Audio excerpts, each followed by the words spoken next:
গাড়ি দিয়ে ভিডিও করে ফটো যাবার হইতেছে হ্যাঁ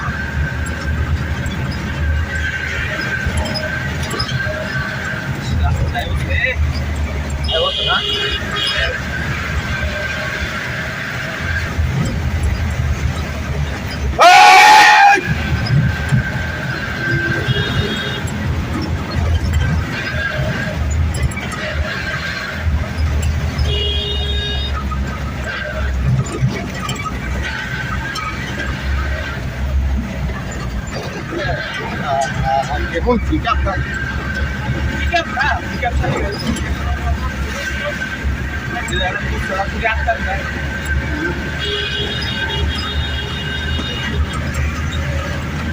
বেদালে মারা তো বেদাল ভিডিও হ্যাঁ রাইট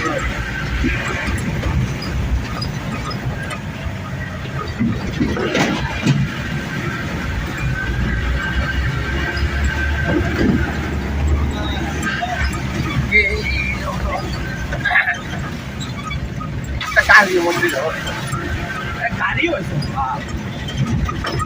টাটা এনে রাস্তা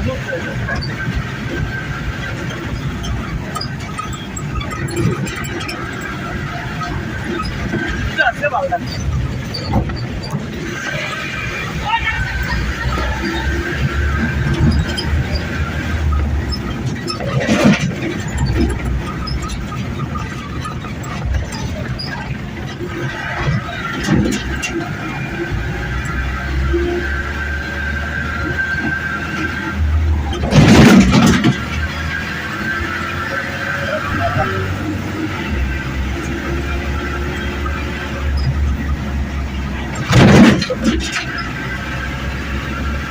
টাকার তোলা চিন্তা আপনার বুঝলি আমি টাকার তোলা দিয়ে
আচ্ছা গাড়িটা একটু দিচ্ছেন তাহলে আমরা ফটো সুন্দর করে দিয়ে দিই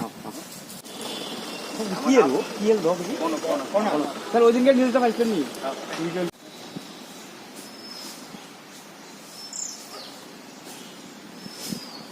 ইনফরমেশন এসেছিল একদম ভোরবেলা যে একটি গাড়ি লোড করে এসেছে একটা জায়গাতে মালগুলো আনলোড করবে সঙ্গে সঙ্গে খবর পাওয়ার ভিত্তিতে আমরা ওই চন্দননগর এরিয়াতে যাই এবং তারা কিছুটা দূর থেকে আমাদেরকে দেখে ফেলে তারপর ওই গাড়িটি চলতে শুরু করে দেয় ড্রাইভার গাড়িতে উঠে যায় তারপর তাকে আমরা ধাও করতে থাকি আফটার 10 কিলোমিটার ধাও করার পর নবশান্তিগঞ্জ এরিয়াতে গাড়িটার ফেসিংটা পুড়ে যায় ফেসিংটা পুড়ে যাওয়ার ফলে আমরা এটাকে মুখোমুখিভাবে আটকাতে পারি সঙ্গে সঙ্গে ড্রাইভারগুলো লাফ মারে লুঙ্গাতে পড়ে যায় তাদেরকে অনেক ধরার চেষ্টা করি কিন্তু ধরতে পারিনি তারপর গাড়িটা ড্রেনে পড়েছিল তারপর আমরা জেসিবি দিয়ে সেরে এটাকে আনলোড করে আবার পুনরায় লোড করে আমরা আমাদের আনুমানিক কত টাকার মাল হবে স্যার আনুমানিক এটার মাল হবে অ্যাপ্রক্স 1 লাখ টাকার, আর গাড়ি মনে করেন 10 লাখ ভ্যালু, 11 লাখ টাকার মতো হবে। স্যার কি কাঠ এটি?